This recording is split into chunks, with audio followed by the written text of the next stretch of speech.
Bienvenidos a todos ustedes, muy buenas noches, que Dios les bendiga, gracias por venir una vez más. Estamos en la clase 3 de la clase sobre la doctrina de nuestra gran salvación.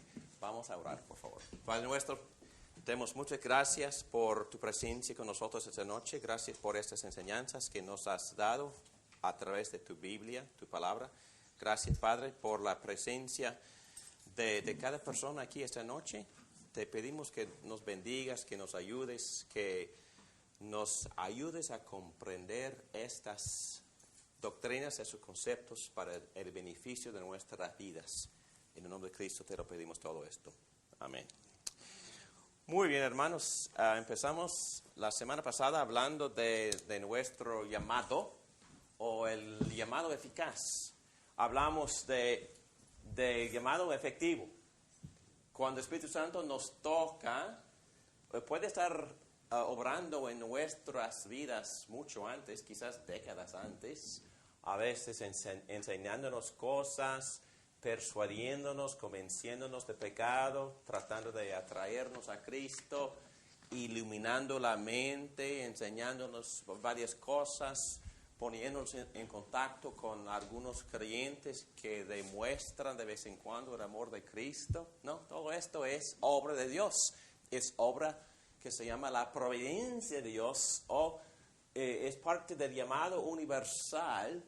Y de vez en cuando una persona sale predicando el Evangelio, quizás leemos una porción de la Biblia o escuchamos a alguien de la calle, un amigo se nos acerca y nos habla de Cristo. Pero estamos tomando en cuenta todo esto, meditando, reflexionando un poquito o no. Pero de repente el viento sopla, ¿verdad? Y nos toca. El viento que se llama el Espíritu Santo. Así como Cristo dijo en Juan 3:8, el Espíritu de Dios, la misma palabra pneumatos también significa aliento o viento. Y Jesús dice, así es cuando alguien nace nuevo, es como el viento. No sabemos ni de dónde viene ni a dónde va. No escuchamos o oímos el sonido, pero quién sabe a quién va a tocar. Así es cuando alguien nace nuevo o cuando Dios toca y ilumina la mente y nos libera. Y de repente empezamos a desear contacto personal con Dios. Y cuando una persona desea eso, es porque Dios ha venido. Es porque el Espíritu Santo nos ha tocado. Y cada persona creyente ha tenido esa experiencia.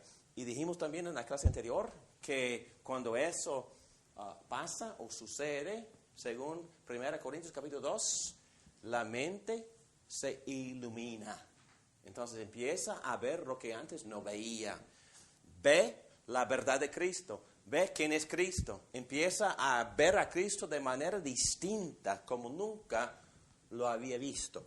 Y también se libera el albedrío y la persona empieza a hacer decisiones correctas, porque las pasiones o las emociones también han sido tocadas.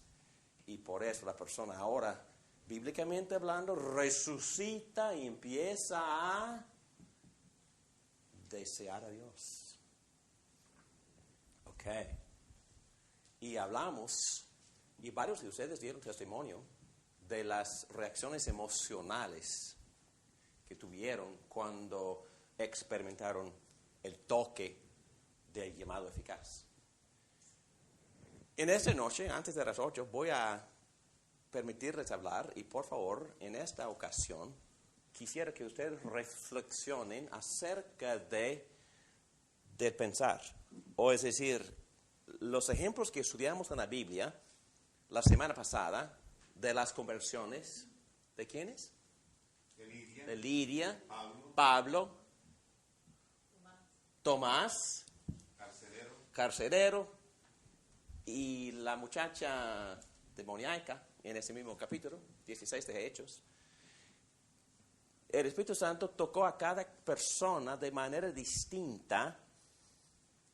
Y también se puede considerar Nicodemo en Juan 3, ¿verdad?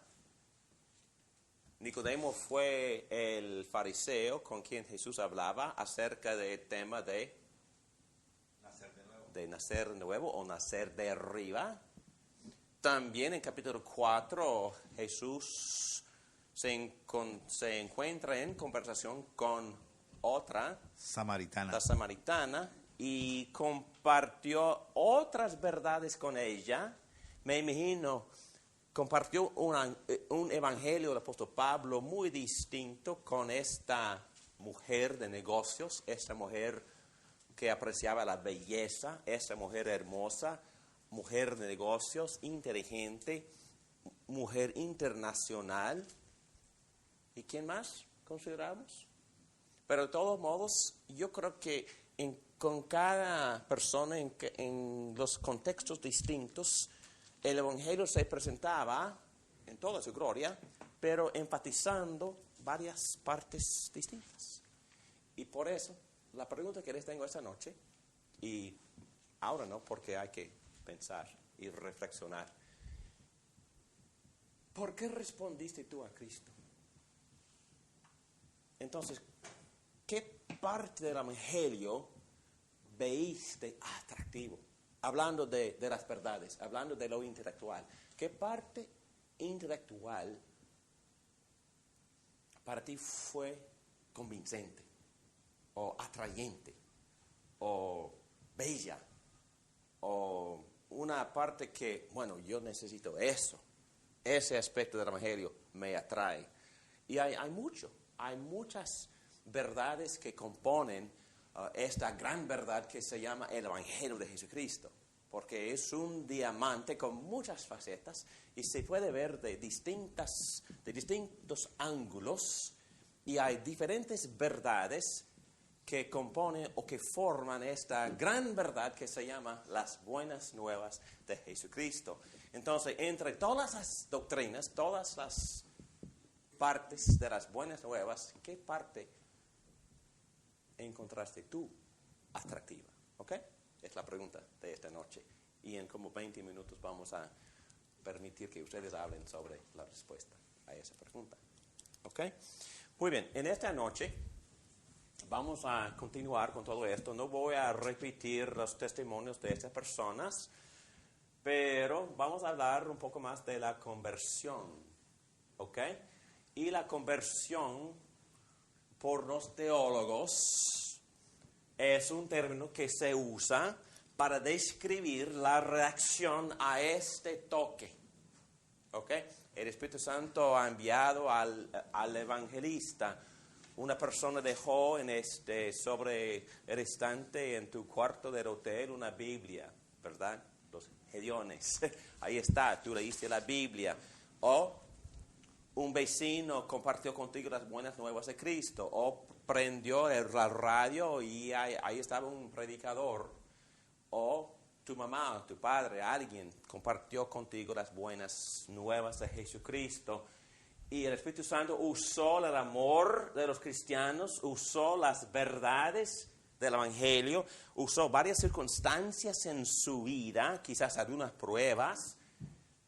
Y de todos modos, Dios colocó todo para que el Espíritu Santo te tocara y tú te arrepentiste y creíste en Cristo.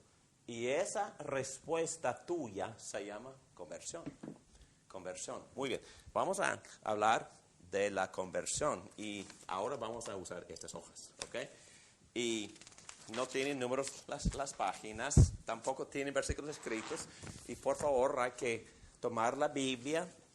Sería bueno abrirla, por favor, porque hay muchos textos bíblicos y vamos a leer varios. Conversión, según un teólogo, es el acto de dejar el pecado, dar la vuelta e ir en arrepentimiento para creer en Cristo.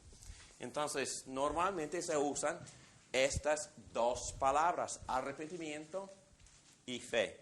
¿Nos puedes leer, por favor, Pedro, Ezequiel 18? Y otra persona, Elizabeth, Efesios 5:14 y Hechos 3:19. ¿Ok? ¿Listo, Pedro? Por tanto, a cada uno de ustedes, los israelitas, los juzgaré según su conducta. Lo afirma el Señor omnipotente. Arrepiéntanse y apártense de todas sus maldades, para que el pecado no les acarree la ruina. Arrojen de una vez por todas las maldades que cometieron contra mí y háganse de un corazón y de un espíritu nuevo. ¿Por qué habrás de morir, pueblo de Israel? Yo no quiero la muerte de nadie. Conviértanse y vivirán. Lo afirma el Señor omnipotente. Ok. Usa la misma palabra, conviértense o conviértanse. Entonces, en este texto, ¿cuáles son los movimientos que se incluyen en el acto de ser convertido? Apártense de sus maldades. Apártense de sus maldades. Y en Efesios 5:14, ¿qué dice? Usando el micrófono, por favor. Porque la luz es lo que hace que todo sea visible. Por eso se dice, despiértate, tú que duermes, levántate de entre los muertos y te alumbrará Cristo.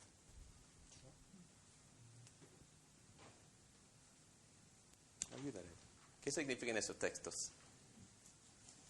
Bueno, tal vez parece que es una persona que estaba muerta y tiene que resucitar, dar la vuelta, cambiar de rumbo, no sé. ¿Qué es otra parte de la metáfora?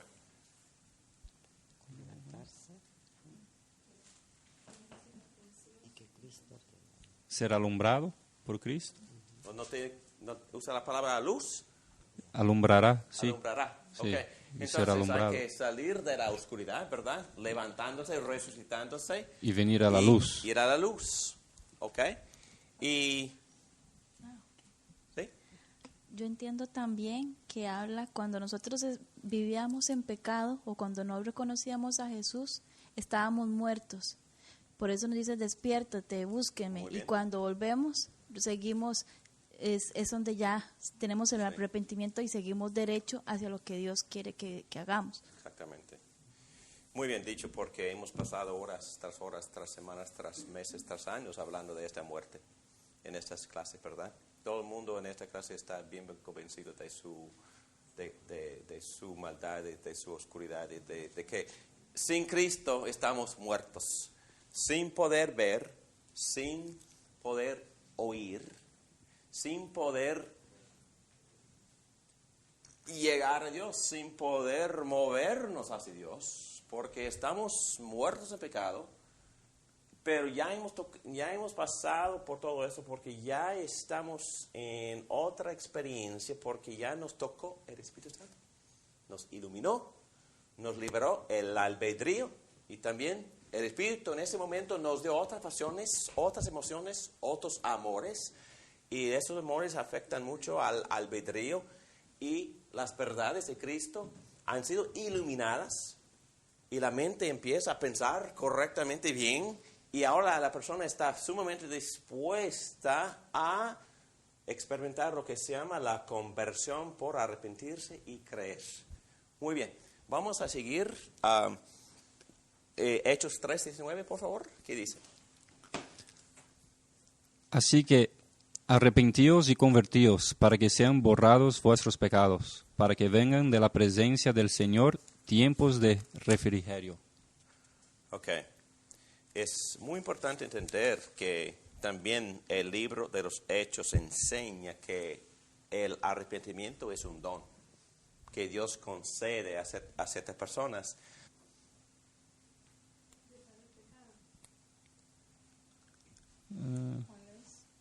En 3:19. Bueno. Hechos 3:19. Venir a la presencia del Señor, volver hacia Dios. Ok, volver hacia Dios implica que... Tengo que cambiar de rumbo, yo no estaba buscando de Dios, ahora yo tengo que... Volver, eso también implica que en algún momento estuvimos con Dios. Sí. Cuando Bueno, en el jardín. En el jardín.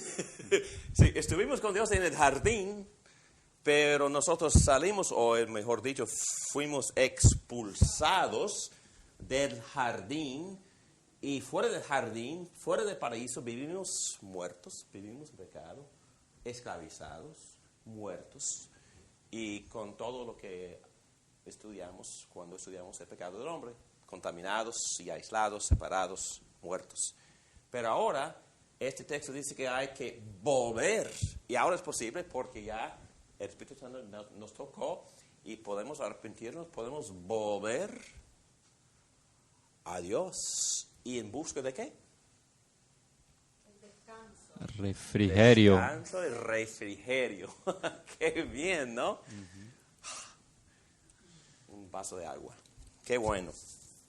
Y esa agua se llama también en Juan 4. Es agua del Espíritu Santo que brota como manantial dentro del alma cuando recibimos al Espíritu Santo. Bueno, vamos a hablar en términos generales. Esta experiencia de ser convertido puede ser instantánea, la experiencia, como en el caso de Nicodemo, Pablo, Lidia y el carcelero, o puede ser gradual. Es que hay que tener cuidado de no generalizar o de decirles a las personas que tienen que experimentar exactamente lo mismo, porque como escuchamos en la clase anterior, todos ustedes han tenido experiencias distintas, ¿verdad? Algunos vinieron así, otros lucharon con los conceptos por 15 meses, otros por un par de años, y otros vienen instantáneamente. Pero no importa. Lo que importa es el toque, llamado efectivo, que nos resucita, y también nuestra respuesta. Hay que empezar a volver y también a creer. Pero vamos a hablar de todo esto de manera un poco más específica, ¿ok? Primero vamos a tocar la palabra arrepentimiento. En el Antiguo Testamento, no sé si encontraste, ok. En el Antiguo Testamento, arrepentimiento tiene por lo menos dos sentidos. Tristeza por haber ofendido a Dios. Y la palabra en hebreo es nakam o nacham. Y esa palabra quiere decir gemir o lamentar. Es cuando uno siente que ha ofendido y se siente muy mal por haber ofendido a Dios santo y amoroso. ¿Qué es el texto, Pedro, por favor? De Job. De oídas había oído hablar de ti, pero ahora te veo con mis propios ojos. Por lo tanto, me retracto de lo que he dicho y me arrepiento en polvo y ceniza. Okay. Pero ¿qué fue la experiencia de Job? ¿Por qué tiene que arrepentirse? Porque anteriormente había dicho en el mismo libro que no había pecado. Que no había pecado. ¿Y de qué se arrepiente en este capítulo 42? ¿Por qué? Al principio dice que no había hecho nada malo, pero dice que él quiere arrepentirse. ¿De qué? De su pecado. No, de cuestionar a Dios. Entonces Cuestionar a Dios. No, nada más de cuestionar a Dios. Y por eso él se siente mal. Bueno, ha sufrido mucho, ¿no? Ha sufrido de manera increíble. Había perdido a sus hijos, su salud, y su propia esposa lo había maldicho. Sus amigos lo habían abandonado, lo acusaron de haber pecado y por eso está sufriendo. Entonces, qué triste, qué experiencia tan deprimida. Y él ahora está arrepintiéndose porque está sujetándose a la soberanía de Dios. Entonces, en el Antiguo Testamento, el concepto del arrepentimiento tiene que ver con una tristeza por haber ofendido a Dios. Y luego, como ya hemos visto en la introducción, tiene que ver con volverá, ¿ok? Retornar. Y este texto es de la famosa Crónicas, segunda a Crónicas, capítulo 7, versículo 14. ¿Qué dice? Si mi pueblo que lleva mi nombre se humilla y ora, me busca y abandona su mala conducta, yo lo escucharé desde el cielo, perdonaré su pecado, restauraré su tierra.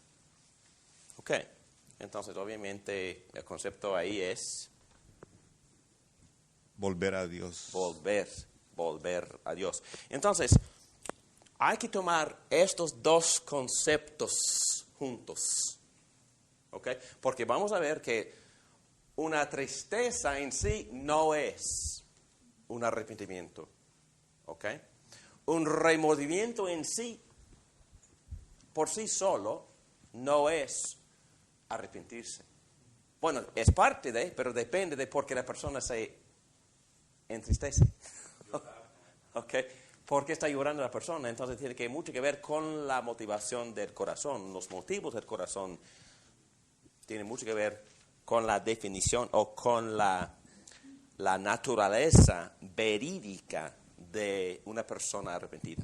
Muy bien. El Nuevo Testamento tiene más o menos los mismos conceptos. Número 1, tener un sentir de inquietud o de remordimiento. Mateo 27:3, ¿qué dice? Cuando Judas, el que lo había traicionado, vio que habían condenado a Jesús, sintió remordimiento y devolvió las 30 monedas de plata a los jefes de los sacerdotes y a los ancianos. Okay. Entonces es parte de, pero vamos a ver que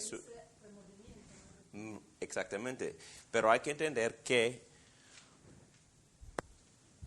si voy a arrepentirme es apropiado que tenga ese sentir de remordimiento, pero un remordimiento que Dios acepta es por ¿qué motivo? Porque lo confesaste, lo sentiste y se lo pediste. Sí, pero me siento mal, ¿por qué? Porque ofendí a Dios. Pero un remordimiento también puede tener que ver con, bueno, se dieron cuenta de lo que hice. Hice mal, tengo que esconderme. O cualquier otra consecuencia. Ok, pero todos vamos a buscar este texto de 2 7, empezando con el versículo 8. Ok. Si bien los entristecí con mi carta, no me pesa. Es verdad que antes me pesó, porque me di cuenta de que por un tiempo mi carta los había entristecido. Sin embargo, ahora me alegro, no porque se hayan entristecido, sino porque su tristeza los llevó al arrepentimiento.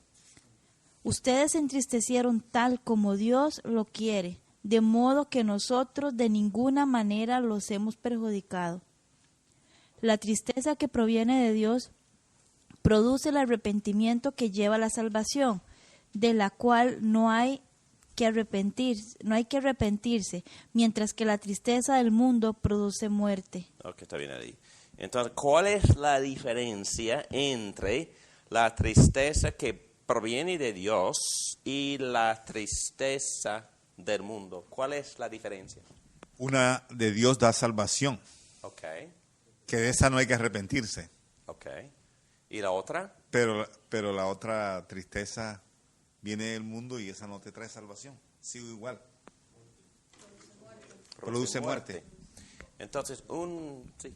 No, yo diría que parece que cuando tenemos un arrepentimiento genuino, nosotros volvemos hacia Dios. Sí. Y cuando nos sentimos solamente remordio o algo, no volvemos hacia Dios. Sentimos mal porque la cosa que hicimos, pero seguimos en el mundo, no cambiamos nuestra manera de actuar y ni siquiera estamos buscando de Dios. Exacto. Ok, muy importante lo que Marcelo acaba de decir.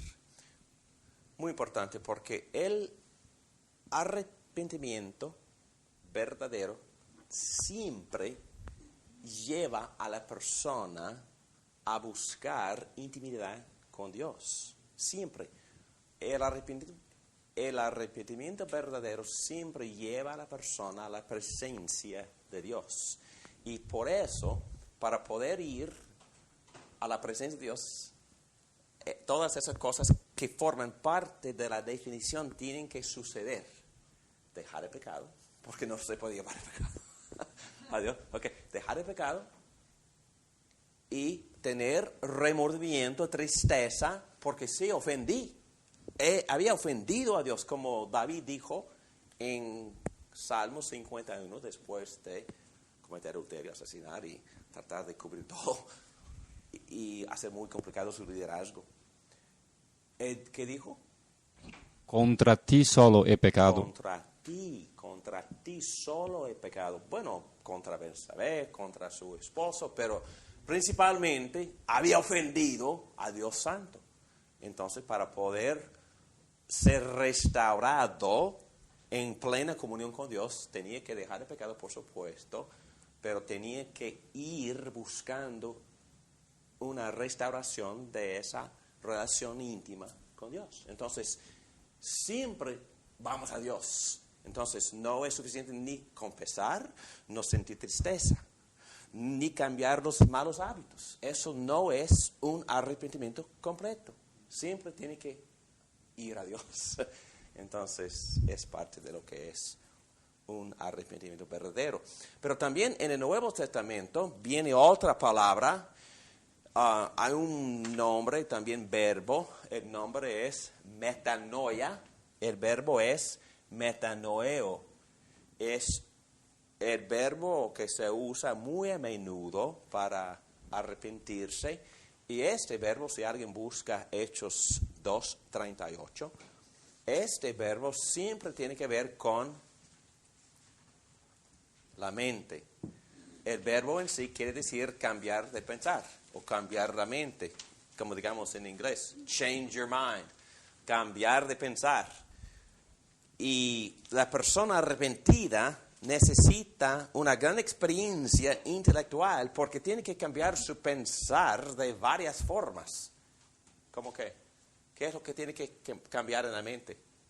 Hay que cambiar la mentalidad acerca de Dios. ¿Quién es Dios? Bueno, es santo y tengo que dar cuentas. Hay que cambiar por completo. Es un Dios de providencia. Está involucrado en todos los detalles de mi vida. Siempre me ve, constantemente me ve. Entonces tengo que cambiar mi mentalidad. ¿De qué más? ¿Qué más tiene que cambiar? Reconocer mi pecado. Tengo que cambiar mi mentalidad acerca de mi pecado.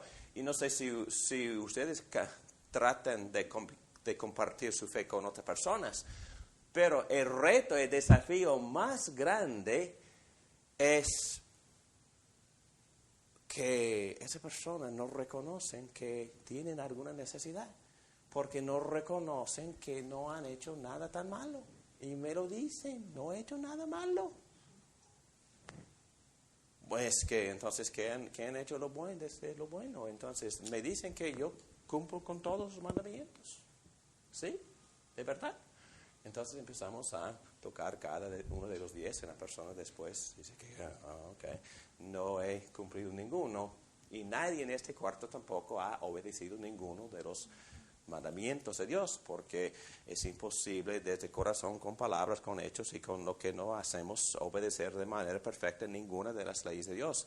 Pero nadie sin este toque del Espíritu Santo queda convencido de sus pecados, porque Jesús dijo en Juan 16, cuando venga el Espíritu Santo, la primera cosa que va a hacer es convencerle al mundo acerca del pecado. Entonces, si una persona en verdad reconoce sus pecados y reconoce que ha ofendido a Dios, es porque ha sido iluminado por el Espíritu Santo y por eso confiesa y por eso desea dejar el pecado, porque reconoce que tan ofensivo es su pecado ante los ojos de Dios.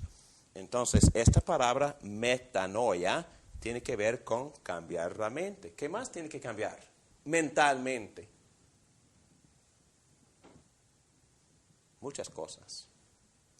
El buscar siempre a Dios. El buscar siempre a Dios, ¿ok? La importancia de Dios como prioridad en mi vida, ¿ok? ¿Qué más tiene que cambiar? Bueno, si estamos llamados a la santidad, tenemos que cambiar todo, ¿no? Enfocar Hay todas que examinar cada una de las cada áreas de área. nuestras vidas. Claro que sí, eso empieza sí, exactamente, por los conocimientos de la sabiduría. ¿Cuál es la sabiduría de Dios en todas esas áreas? Pero vamos a enfocarnos, aquí mismo. ¿Qué tiene que cambiar con respecto a mi fe? Porque vamos a leer otra vez el testimonio del apóstol Pablo en Filipenses 3, porque por toda su vida, antes de este toque efectivo del Espíritu Santo en su viaje hacia Damasco, él tenía mucha fe. ¿Pero en qué? En su propia justicia, En su propia de justicia. cumplir la ley. Yo creo que principalmente es la cosa más grande que tiene que cambiar mentalmente. ¿Cuál es el objeto de mi fe? ¿En qué confío para mi salvación? Porque cada persona no creyente en Cristo confía en sí mismo. En sí mismo. Y vamos a ver que Pablo confiaba en su habilidad de obedecer de manera externa las leyes de Dios y se glorió diciendo que lo he hecho de manera perfecta. Increíble, quizás sí, no sé. También confiaba en, ¿qué más? En su familia, en su cultura, en su raza, en su religión, y confiaba en todo lo que él había heredado y lo que él había logrado por su propia cuenta, educándose y obedeciendo religiosamente las leyes de Dios, confiando y como él mismo dijo, gloriándome en la carne. Entonces, si una persona va a responder en la conversión de manera adecuada, tiene que cambiar su mentalidad acerca del objetivo de su fe. Tiene que dejar de confiar en cualquier otra cosa, menos en sí mismo, y confiar exclusivamente en Jesucristo y la obra redentora de Jesucristo. Dios me acepta por la obra de Jesucristo. Bueno, decimos esto cada semana. Dios me acepta por los 33 años de obediencia perfecta de Jesucristo. Dios me acepta y me perdona por la muerte en la cruz de Jesucristo. Dios me justifica y me perdona y me da la vida eterna y me acepta eternamente por la obra de la resurrección de Jesucristo. Y Dios constantemente me perdona y me acepta por la intercesión de mi sumo sacerdote al lado, a la diestra del Padre en este momento, y su nombre es Jesucristo. Y también Dios me va a glorificar eternamente, me va a resucitar físicamente, me va a purificar en mi alma el momento que veo a mi Cristo o en el momento que venga, que regrese a mi Cristo. Entonces mi glorificación eterna también depende de la obra de retorno de Jesucristo para glorificarme eternamente. Entonces mi salvación desde la eternidad, empezando con la elección, con el llamado eficaz que ocurre en tiempo cuando el Espíritu Santo me visita en mi propia casa, tocándome en la mente, en el albedrío, en mis pasiones, resucitándome para que yo pueda en este momento empezar a cambiar mi mentalidad total y volver a Dios, en este caso poniendo mi fe en Cristo. Bíblicamente hablando, aun estos dones que yo uso como instrumentos para poder responder a Dios también son parte de la obra de Dios, el cual me han concedido, me han dado como dones. Me justifica por la obra de Cristo y acepto todo esto por fe, me adopta por fe, pero es por lo que Cristo hizo. Me santifica y yo participo pero Dios me está santificando, como dice Pablo en 1 Tesalonicenses capítulo 5, versículo 18. Dios nos santificará por completo. El que empezó la buena obra en nosotros la cumplirá cuando Cristo venga. Filipenses 1:6. Entonces, tenemos que entender que mi salvación desde el principio hasta el fin se basa en la obra de Jesucristo y no en la obra davídica, ni en la obra de Elizabeth, ni Marcelo, no, ni de Susana. Tiene que ver con la obra principalmente y desde el principio hacia el fin, la obra de Cristo es la que me salva. Cristo es el Salvador, ningún ser humano es el Salvador. El Cristo, Dios humano, es el Salvador. Entonces, esta es la distinción del Evangelio bíblico en contraste a otros. Y no son mis palabras, son las palabras del apóstol Pablo en Gálatas. El libro de Gálatas, Pablo llama cualquier otra expresión la justificación por fe más obras. Él dice que esa expresión es un no evangelio. Entonces, no son buenas nuevas que yo participe en mi salvación. Que mi salvación dependiera de mis buenas obras. ¡Qué horror! No, qué bueno que no tiene nada que ver, porque es por Cristo. Y yo acepto la obra salvadora de Cristo por fe. Y solo por fe. Y las obras sí siguen, pero es otra clase. Es otra clase. Las obras son importantes, pero es otra clase. Las obras son esenciales, pero ese es otro tema. No puedo ir al cielo sin mis obras, pero es otro tema. Las obras siempre resultan, pero es otro tema. Estamos hablando de la base, estamos hablando del fundamento. ¿En qué se basa mi aceptación? ¿En qué se basa?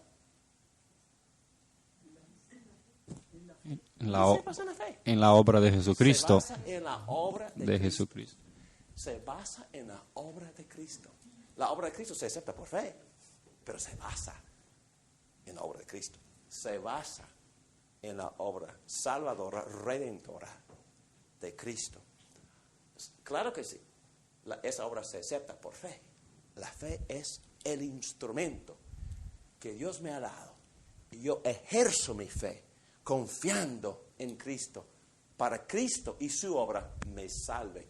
Pero la base, el fundamento de mi justificación es la obra salvadora de Jesucristo. Empezando con la encarnación, otra vez, los 30 años de perfección, la muerte en la cruz para poder perdonarme, la resurrección para justificarme y darme vida eterna, y la ascensión a la diestra del Padre, ahí está intercediendo, salvándome eternamente.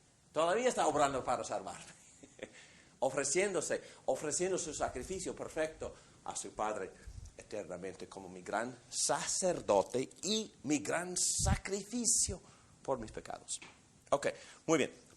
Ya hemos tocado esta palabra. Esta palabra empieza quizás con cierto remordimiento, confesando mis pecados por haber ofendido a Dios, y ahora yo quiero volver a Dios, pero yo no puedo ir a Dios por mi propia cuenta, tengo que ir por fe en Cristo. Arrepentirme, dar la vuelta, confiar en Cristo, porque Cristo es mi mediador. Confiando en Él, por fe, llego a la presencia y Dios me acepta. ¿Ok? Ahora, definiendo la fe.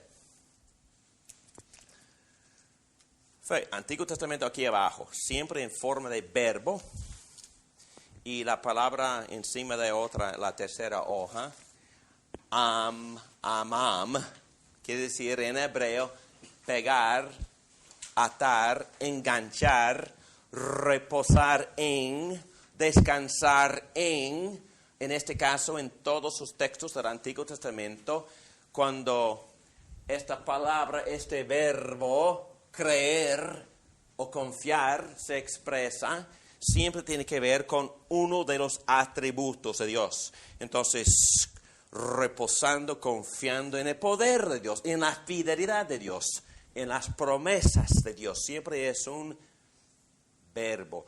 Y la segunda palabra hebrea, batach, tiene que ver con reposar o confiar, en este caso, comprometerse a. Entonces son los dos conceptos de la fe en el Antiguo Testamento. Llegando al Nuevo Testamento, la palabra pistis en griego o pisteo, el verbo, tiene dos significados. Número 1, aceptar un hecho como la verdad o consentimiento, como digamos en inglés, nada más asentar intelectualmente. Acepto las verdades. Y es importante aceptar como verdades las verdades. Como el apóstol Santiago dijo que Satanás lo hace. En capítulo 1 dice que Satanás cree y tiembla, pero tiene una fe intelectual. Él sabe quién es Dios, reconoce todos los atributos de Dios, y nosotros también, como parte de una fe genuina, tenemos que aceptar ciertas verdades acerca de Dios y acerca de Jesucristo, tales como, ¿quién es Jesucristo? Es Dios. Busque, por favor, 1 Juan 4, ese texto, ¿lo tienes? Sí. ¿Qué dice? Queridos hermanos, no crean cualquiera que pretenda estar inspirado por el Espíritu, sino sometan la prueba para ver si es de Dios, porque han salido por el mundo muchos falsos profetas. Entonces, hay ciertas cosas que uno tiene que creer intelectualmente para poder ser cristianos. ¿Sí? En este texto, ¿qué es la verdad que tenemos que aceptar?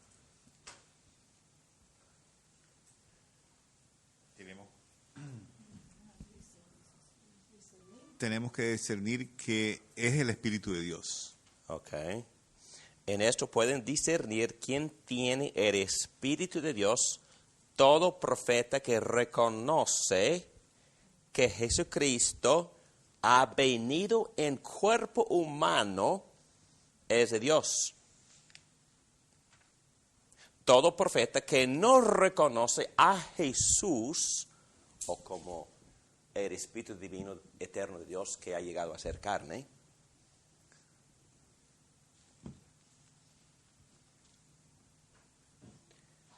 no es de Dios, sino del anticristo.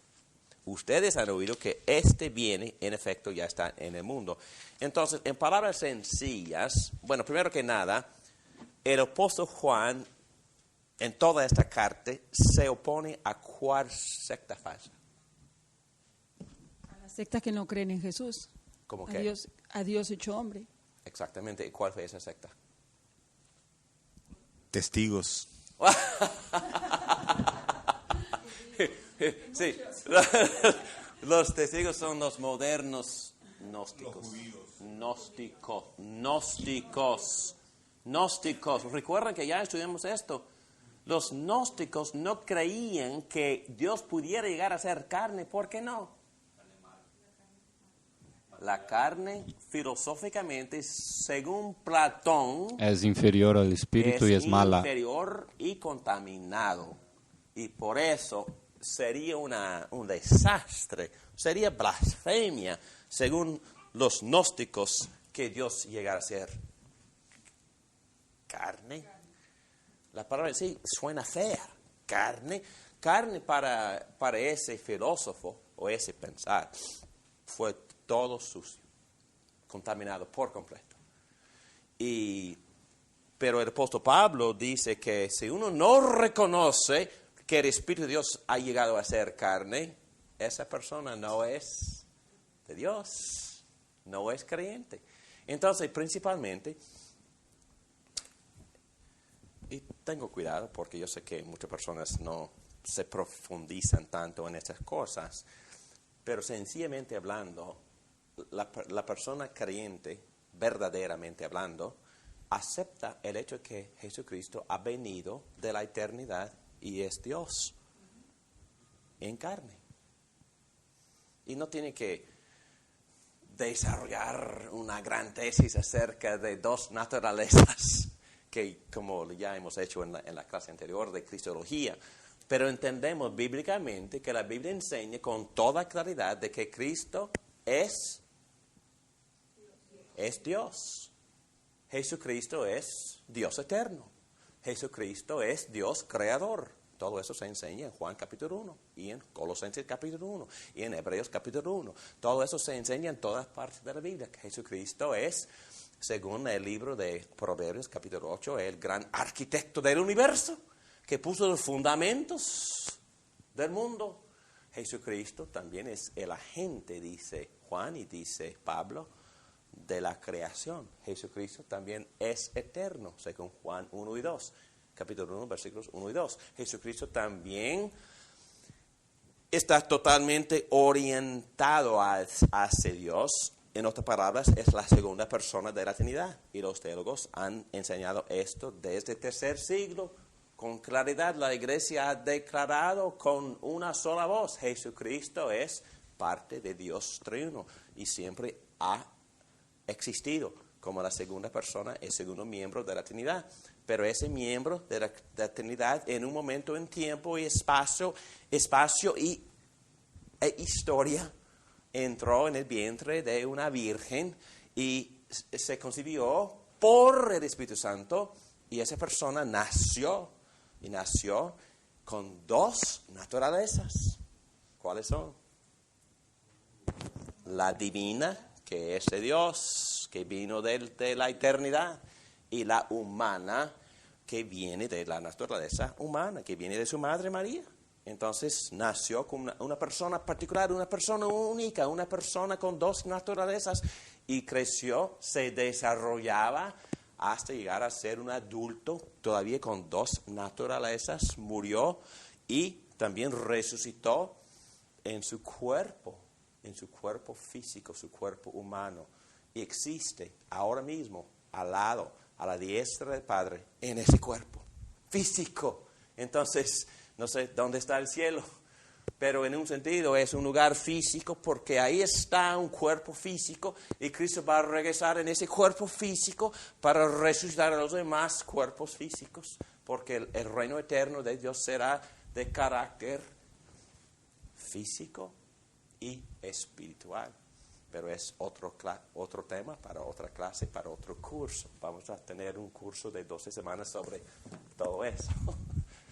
Pero fe, estamos hablando de fe. La fe necesita su objetivo. La fe no vale en sí solo, en sí. Lo único que vale es el objetivo.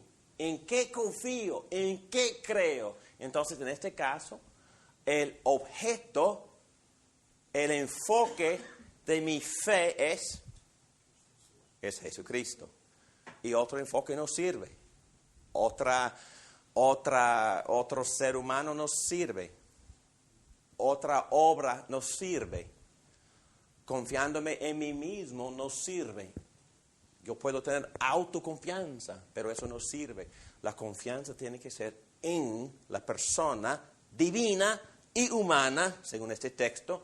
Tengo que enfocarme en la persona divina, humana, que vivió y murió por mí y resucitó para mi justificación. Jesucristo es el objetivo de mi fe. Y hay que aceptar esas verdades. Muy bien. También, pisteo, el verbo, significa una confianza personal. Confiar, reposar, confiar en,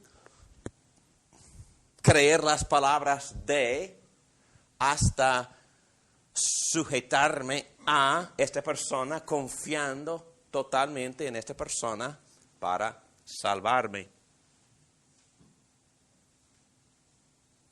Y hemos usado la ilustración de un entrenador de cualquier deporte.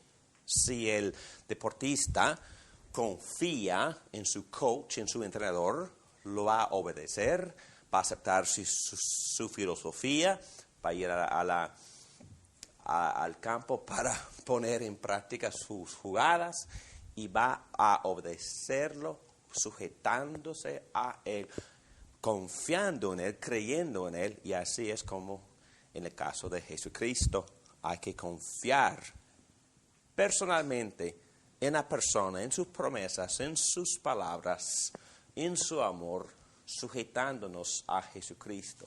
Pero hay otro concepto que me gusta muchísimo, que expresa el apóstol Juan, y rápidamente terminamos con esto. Confiar en Cristo, sí. Creer el testimonio de las Escrituras, sí. Creer las palabras y hechos de Jesucristo, sí. Todo eso tiene que ver con creer. Aceptar la identidad y la misión de Cristo también. Pero también quiere decir entrar en unión con Cristo. Volviendo a Juan 1, versículo 12, encontramos estas palabras. Hay que volver al Evangelio, no a la carta. Mateo, Marcos, Lucas, Juan. Dice así, Juan 1, 12. Mas a cuantos lo recibieron, hablando de Cristo, el apóstol Pablo dice que el Espíritu Santo de Cristo viene y mora dentro del creyente, Romanos 8, 9. El que no tiene al Espíritu de Cristo no es de Cristo. Mas a cuantos lo recibieron, a los que creen en su nombre, en su persona, en su misión, en su reputación, en sus atributos, les dio el derecho de ser hijos de Dios, recibir y creer. Y también Juan 3, 16, ustedes han memorizado este texto, ¿verdad? Dice así, según esta versión, porque tanto amó Dios al mundo, que dio a su Hijo unigénito, para que todo el que cree en Él no se pierda, sino que tenga vida eterna. Como ya les he dicho anteriormente, en griego tenemos esta palabra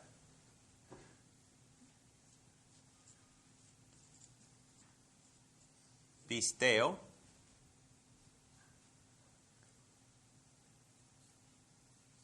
pero es pisteo ais, que quiere decir en español, o en inglés into. Casi no se expresa en español, pero creer en Él, es decir, entrar en Él. Recuerdan que ese concepto lo estudiamos por 2 semanas, por 4 horas. El concepto más frecuentemente usado en el Nuevo Testamento para hablar de la identidad del creyente es una persona en unión con Jesucristo. Entonces, la metáfora es el matrimonio. Cuando el hombre deja a sus padres y se une a su esposa, entra en unión con ella. Y Malaquías capítulo 2 expresa esta metáfora así, que en espíritu y en cuerpo son uno. En otras palabras, el creyente es uno con Cristo, porque ha creído ha entrado en unión íntima, así como en el matrimonio, con Cristo mismo. Entonces, fe quiere decir llegar a tener la relación más íntima posible con la persona Jesucristo. ¿Ok? Muy bien. Vamos a tomar un descanso, pero ya hemos hablado, para dar un breve repaso, hemos hablado de llamado eficaz y de la conversión, nada más. ¿Ok? La conversión es la respuesta adecuada, bíblica, al toque del Espíritu Santo. Cuando Cristo se me revela Cuando el Espíritu Santo me viene, me ilumina, me libera el albedrío y me da un amor hacia Dios y me siento conmovido por el Espíritu de Dios y Dios me ha dado la fe porque he escuchado el Evangelio y los cristianos me han amado y las circunstancias de mi vida me han llevado a Dios. Mi respuesta es arrepentirme y creer en Cristo. Arrepentirme quiere decir tener cierta tristeza, dejar el pecado, dar la vuelta, empezar a ir a Dios, pero no puedo sin Cristo. Creer en Cristo, confiar en Cristo, entregarme a Cristo, entrar en Cristo para que me pueda llevar al Padre. Y así es mi respuesta. Arrepintiéndome, creyendo en Cristo, llevo al Padre y me acepta eternamente. Muy bien, vamos a tomar un descanso por 5 minutos y seguimos. Pero mientras ustedes me van a decir cuáles aspectos o cuáles verdades del Evangelio te han influido mucho para creer.